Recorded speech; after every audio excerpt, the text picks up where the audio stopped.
नमस्कार मंडळी, आपण आज चटपटीत रगडा करणार आहे। चला तर आपण रगड्यासाठी कांदा कोथिंबीर कापून घेऊ। आता कांदा कापून घेऊ आपण। कांद्याला तिखट लागते पण चवी कोणत्याही पदार्थात एकदम भारी चव आणते, त्यासाठी आता कांदा एकदम बारीक कापून घेते रगड्यासाठी।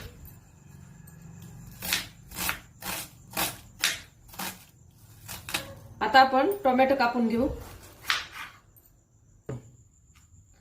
चला आता आपण कोथिंबीर कापून घेऊ। कोथिंबीरीशिवाय कोणत्याच पदार्थाला मजा येत नाही, तर चांगली अशी बारीक कापून घेऊ। आता मस्तपैकी सगळं कापून घेतलेले।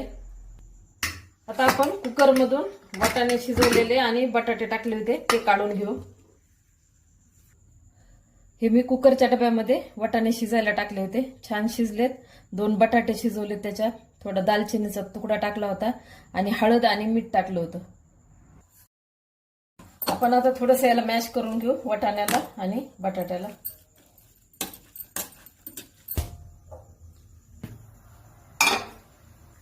आता आपण गॅस पेटवून कढईत तेल टाकू। गरम झाले, आता जिरे टाकू, धने पावडर,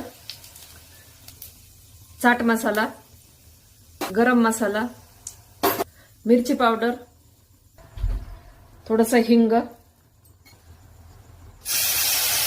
वाटाणे टाकून घेऊ।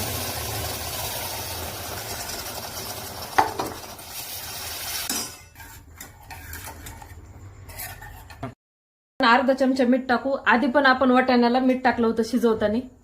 आता आपण ह्याच्यामध्ये रगडा काढून घेऊ। आता कचोरी आपण ह्याच्यात बारीक करून घेऊ।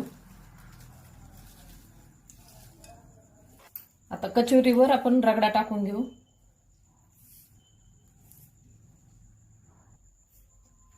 हे गुळ कालून पाणी केलेलं ते टाकून घेऊ।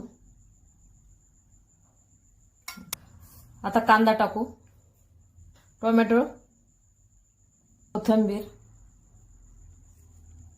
थोडासा चाट मसाला, थोडंसं काळं मीठ। आता शेव टाकू। आता चटपटीत रगडा तयार आहे, या खायला।